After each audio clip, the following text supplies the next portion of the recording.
প্ৰমোদ বড়ো তেখেতৰ আন্দাজ নাই যে বিগত আমাৰ যোৱা 2020 চনত যেতিয়া বিটিসি নিৰ্বাচন হৈছিল তেতিয়া তেখেতসকলে বিপিএফ দলক মুখিমূৰ কৰাৰ কাৰণে বিভিন্ন ধৰণৰ পদক্ষেপ গ্ৰহণ কৰিছিল বৰংচ বিটিসিতকৈ ডাঙৰ আৰু কিবা স্বায়ত্ত শাসন আনিলে বুলি বিটিআৰ নামৰ এটা বহুত ডাঙৰ স্বায়ত্ত শাসন আনিল বুলি তেখেতসকলে ৰাইজক আগুৱা দি আৰু লগতে এটা ভোটতে এটা চাকৰি দিম বুলি তেখেতসকলে প্ৰতিশ্ৰুতি দিছিলে আৰু লগতে আত্মসহায়ক গোটসকলক ৭৫,০০০ টকাকৈ দিম বুলি মানে প্ৰতিশ্ৰুতি দিছিলে কিন্তু তেনেকুৱা প্ৰতিশ্ৰুতিত মানে মানুহে বিপথে পৰিচালিত হয় তেখেতসকলক ভোট দিছিল তথাপি তেখেতসকল কেইটা সিট পালে 40টা আসনৰ ভিতৰত তেখেতসকলে 11টা পাইছিল ইউপিপিএলে 11টা পাইছিলে প্ৰমোদ বড়ো ডাঙৰীয়া আৰু বিজেপিয়ে 9টা আসন পাইছিলে আমি সিঙ্গেল মেজৰিটি 17টা আমি পাইছিলো তথাপি আমি সৰকাৰ গঠন কৰাৰ পৰা বঞ্চিত হ'বলগীয়া আমি হলো এটো এটা দুৰ্ভাগ্যজনক ঘটনা আৰু আমাৰ এই যেটো শক্তি আমি যে সংখ্যাগৰিষ্ঠতা পাইছিলো 40টাৰ ভিতৰত আমি যেটো 17টা আসন পাইছিলো একক সংখ্যাগৰিষ্ঠতা মানে সিঙ্গেল লাৰ্জেষ্ট মেজৰিটি সেই শক্তি আমাৰ এতিয়াও আছে আৰু ইউপিপিএলৰ যিমান মানে ফুলতে তেখেতসকলক সমৰ্থন কৰিছিল প্ৰায় ইয়াৰ 80% মানুহবিলাক আকৌ বিপিএফ দললৈ ৰিটাৰ্ণ হৈ আহিছে লগতে বিভিন্ন জাতি জনগোষ্ঠী আৰু ধৰ্মাৱলম্বীৰ মানুহবিলাকে বিপিএফ দলকে একমাত্ৰ ৰাজনৈতিক দল যি দলে সকলোৰে সমস্যা সমাধান কৰিব সকলোৰে কাৰণে কাম কৰে এই কথাটো বুজি পাই আজি বিপিএফ দলক সহায় কৰাৰ কাৰণে আগবাঢ়ি আহিছে আৰু তেখেতসকলে সকলোৱে নাঙলৰ প্ৰতীকত ভোট দিব আৰু আমাৰ প্ৰাৰ্থী খাম্ফা বৰগয়াৰী ডাঙৰীয়া তেখেতে বিপুল ভোটত বিজয়ী হয় কোকৰাঝাৰ লোকসভা সমষ্টিৰ এজন এমপি হিচাপে যিখিনি তেখেতে কাম কৰিব লাগে পদক্ষেপ ল'ব লাগে সংসদত তেখেতে পদক্ষেপবিলাক গ্ৰহণ কৰিব অহা 7 মে তাৰিখে হ'বলগীয়া আমাৰ যেটো লোকসভা নিৰ্বাচন ইয়াত 1 নং কোকৰাঝাৰ সমষ্টিৰ আমাৰ বিপিএফ দলৰ মনোনীত প্ৰাৰ্থী শ্ৰী খাম্ফা বৰগয়াৰী ডাঙৰীয়াক যাতে সকলোৱে আমাৰ নাঙলৰ প্ৰতীকত ভোট দি বিপুল ভোটত জয়যুক্ত কৰায় এটো আমি বিনম্ৰ অনুৰোধ জনাইছো বিটিসি অঞ্চলৰ সৰ্বাঙ্গীন উন্নয়ন সকলো জাতি জনগোষ্ঠীৰ আমাৰ সমবিকাশ জাতীয় সমস্যাবিলাক প্ৰাধান্য দি তেখেতসকলক সহায় কৰাৰ কাৰণে সংসদত মাত মতাৰ কাৰণে আমাৰ খাম্ফা বৰগয়াৰী ডাঙৰীয়া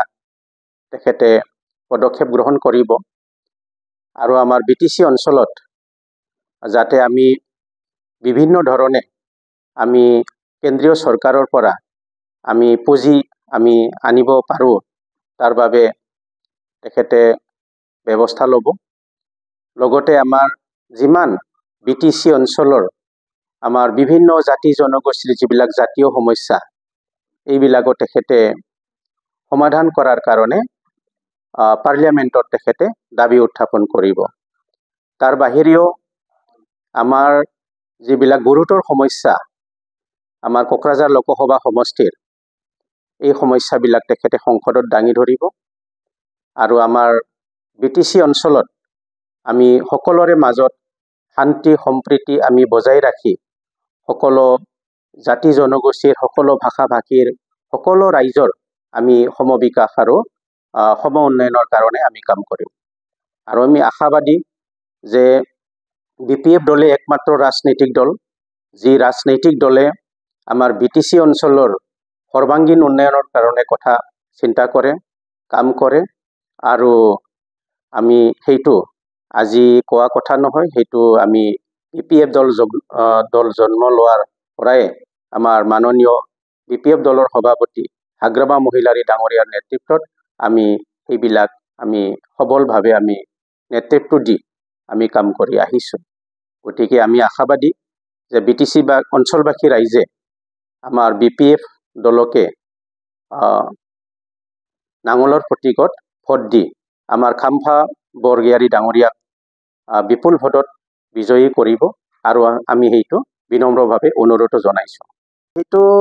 বিপিএফ দলক দোষাৰোপ কৰাৰ কোনো প্ৰশ্নই নুঠে তেতিয়া এই অঞ্চলত কিছুমান উগ্ৰপন্থী সমস্যা আছিল আৰু এই উগ্ৰপন্থী সমস্যাবিলাক আমি সমাধান কৰাৰ কাৰণে অসম চৰকাৰ আৰু ভাৰত চৰকাৰক আমি তেতিয়াও মানে আমি অনুৰোধ জনাইছিলোঁ। গতিকে সেই টাইমত গণ্ডগোল হৈছিল বুলি গোটাই যে BPF দলকে দোষাৰোপ কৰিব সেইটোতো যুক্তিসংগত নহয়। আৰু ইতিমধ্যে ইয়াৰ বিচাৰ হৈছে, ইয়াক মানে ইনকুৱাৰী কৰিছে। NIA হওক বা ষ্টেট গভৰ্ণমেণ্টৰ পৰা হওক, এইবিলাক ইনকুৱাৰী কৰি দোষী কোনি সেইটোতো ওলাব পাৰিছে। তেতিয়া BPF দলক তেনেকুৱা কোৱাৰটো কোনো প্ৰশ্নই নুঠে, সেইটো অবান্তৰ কথা। নাই, BPF আহিলে BTC অঞ্চলত শান্তি প্ৰতিষ্ঠা পাৰ্মানেণ্ট হ'ব। কাৰণ আমি শান্তিৰ কাৰণে আজিৰ কথা নহয়, আমি জন্মলগ্নৰ পৰাই BPF দলে শান্তিটো গুৰুত্ব দি আহিছোঁ। শান্তি অবিহনে উন্নতি অসম্ভৱ। সেইকাৰণে আমাৰ হাগ্ৰাবা মহিলাৰী ডাঙৰীয়াই আমি যেতিয়া শাসনত আছিলোঁ BTCত বা আমি অসমত আমি বিধায়কবিলাক আছিলোঁ, তেতিয়া আমি অসম চৰকাৰক আমি অনুৰোধ জনাইছিলোঁ যে আলফাই হওক, NDB হওক বা আদিবাসী লোকসকলে হওক বা তেখেতসকলৰ যিবিলাক সশস্ত্ৰ সংগ্ৰামী সংগঠনবিলাকে আছিলে, তেখেতসকলৰ লগতো আলাপ আলোচনা কৰি আমি সমাধান কৰাৰ কাৰণে আমি কৈছিলোঁ। আৰু লগতে আমি 6 জনগোষ্ঠীয় যিটো ST হোৱাৰ যিটো দাবী, সেইটো আমি সমৰ্থন কৰিছিলোঁ। আৰু আমি BTC অঞ্চলত বিশেষকৈ আদিবাসী আৰু কোচ ৰাজবংশীসকলক ST কৰণৰ ক্ষেত্ৰত আমাৰ BTC চৰকাৰে তেতিয়া হাগ্ৰাবা মহিলাৰী ডাঙৰীয়াৰ নেতৃত্বত NOC প্ৰদান কৰিছিলে। সেইটো নিশ্চয় শাসকীয় পক্ষৰ পৰা সেইবিলাক নিশ্চয় হ'ব পাৰে, কাৰণ তেখেতসকলে জনসমৰ্থন আদায় কৰিব পৰা নাই। গতিকে যদি 200, 300, 500 টকা দি যদি 5 বছৰৰ কাৰণে ভোট কিনিব পাৰে, তেখেতসকলে সেইটো নিশ্চয় চেষ্টা দিব পাৰে। গতিকে আমি ৰাইজক সজাগ থকাৰ কাৰণে আমি অনুৰোধ জনাইছোঁ।